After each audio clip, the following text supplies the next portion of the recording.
नमस्कार। आज सुनिए मुंशी प्रेमचंद की कहानी ईदगाह। रमजान का पाक महीना खत्म होने के बाद आखिर वो दिन आ ही गया जिसका सबको इंतजार था। आज ईद का दिन था।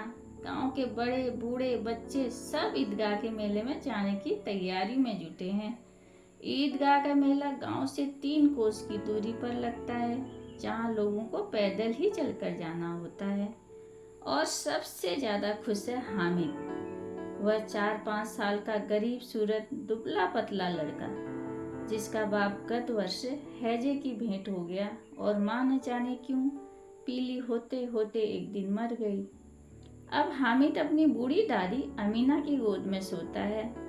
उसे लगता है कि उसके अब्बा जान रुपये कमाने गए हैं और रुपयों की बहुत सारी थैलियाँ लेकर आएंगे, और अम्मी अल्लाह के घर अच्छी अच्छी चीज़ें लाने गई हैं। इसलिए हामिद खुश हैं। हामिद के पाँव में जूते नहीं है, सिर पर एक पुरानी सी टोपी है जिसका गोटा काला पड़ गया है, फिर भी वह खुश है। अभागिन अमीना अपने कोठरी में बैठे रो रही है। आज ईद का दिन है और उसके घर में खाने के लिए दाना तक नहीं है। तभी हामिद अंदर आकर दादी से कहता है, अम्मा तुम डरना नहीं, मैं सबसे पहले आऊँगा, तुम बिल्कुल न डरना। अमीना का दिल कचोट रहा है। गांव के बच्चे अपने अपने बाप के साथ जा रहे हैं। हामिद का बाप अमीना के सिवा और कौन है? उसे कैसे अकेले मेले में जाने दे? नन्ही सी जान 3 कोस चलेगा कैसे? पैर में छाले पड़ जाएंगे, जूते भी तो नहीं है। वह भी उसके साथ जाएगी और थोड़ी थोड़ी दूर पर उसे गोद में उठा लेगी। लेकिन यहाँ सेवइयाँ कौन पकाएगा? पैसे होते तो लौटते समय सब सामान जमा करके चटपट बना लेती। यहाँ तो घंटों सामान जमा करने में लगेंगे, मांगे का ही तो भरोसा है। हामिद के लिए कुछ नहीं तो 2 पैसे का दूध तो चाहिए ही। अब तो कुल 2 आने पैसे बचे हैं। उनसे 3 पैसे हामिद की जेब में रख दिए और बोली, कुछ खा लेना। गांव से मेला चल पड़ा। सब बच्चों के साथ हामिद भी जा रहा है। हामिद के पैरों में तो जैसे पर लग गए थे। सड़क के दोनों ओर अमीरों के बगीचे हैं, उनमें आम और लीचियां लगी हुई हैं। बच्चे पत्थर उठाकर उस पर निशान लगाते हैं। माली अंदर से गाली देता हुआ निकलता है। बच्चे वहाँ से हंसते हुए आगे निकल जाते हैं और आपस में बात करते हैं, माली को क्या उल्लू बनाया। अब बस्ती घनी होने लगी। ईदगाह जाने वालों की टोलियां नजर आने लगी। बच्चों के लिए शहर की सभी चीजें अनोखी थी। सहसा ईदगाह नजर आई। ऊपर इमली के घने वृक्षों की छाया है। रोजेदारों की पंक्तियां एक के पीछे एक न जाने कहाँ तक चली गई। लाखों सर एक साथ सिजदे में झुक जाते और एक साथ खड़े हो जाते, जैसे बिजली की लाखों बत्तियां एक साथ जल उठे और एक साथ बुझ जाएं। कितना सुंदर दृश्य था, मानो भाईचारे का एक सूत्र इन समस्त आत्माओं को एक लड़ी में पिरोए हुए हो। नमाज खत्म हो गई। लोग आपस में गले मिल रहे हैं। अब मिठाई और खिलौने की दुकानों पर धावा होता है। यह देखो झूला, 1 पैसे देकर चढ़ जाओ, कभी आसमान पर जाते हुए मालूम होंगे, कभी जमीन पर गिरते हुए। महमूद, मोहसिन, नूरे और शम्मी इन घोड़ों और ऊँटों पर बैठते हैं और झूले का मजा लेते हैं। हामिद दूर खड़ा सोच रहा है कि उसके पास 3 ही पैसे हैं। वह अपने कोष का 1/3 जरा सा चक्कर खाने के लिए नहीं दे सकता। सब झूले से उतरते हैं। अब खिलौने लेंगे। खिलौनों की दुकान कतार से लगी हुई है। तरह तरह के खिलौने, सिपाही, राजा, वकील, भिश्ती, धोबिन, साधु, वाह कितने सुंदर खिलौने हैं। महमूद सिपाही लेता है, खाकी वर्दी और लाल पगड़ी वाला, कंधे पर बंदूक रखे हुए। मोहसिन को भिश्ती पसंद आया, कमर झुकी हुई, ऊपर मशक रखे हुए। मशक का मुंह हाथ में पकड़े हुए है, शायद कोई गीत गा रहा है। नूरे को वकील से प्रेम है। उसके मुख पर काला चोंगा, नीचे सफ़ेद अचकन, एक हाथ में कानून का पोथा लिए हुए मालूम होता है अभी किसी अदालत से जिरह किए चला आ रहा है। यह सब 2-2 पैसे के खिलौने हैं। हामिद के पास कुल 3 पैसे हैं। इतने महंगे खिलौने वह कैसे ले?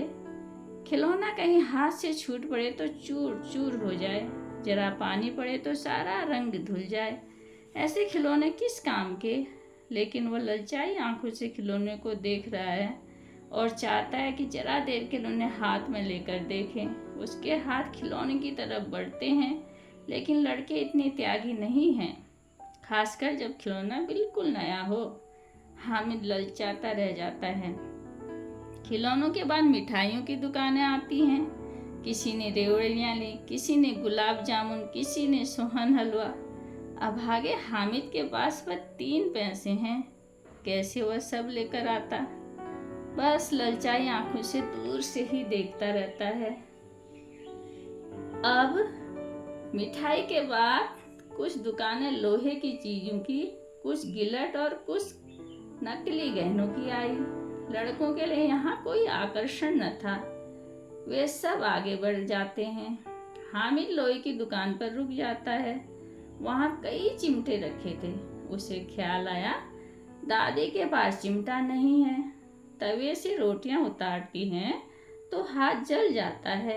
अगर वो चिमटा लेकर दादी को दे दूं तो वह कितना खुश हो जाएगी, फिर उसकी उंगलियां कभी न जलेंगी।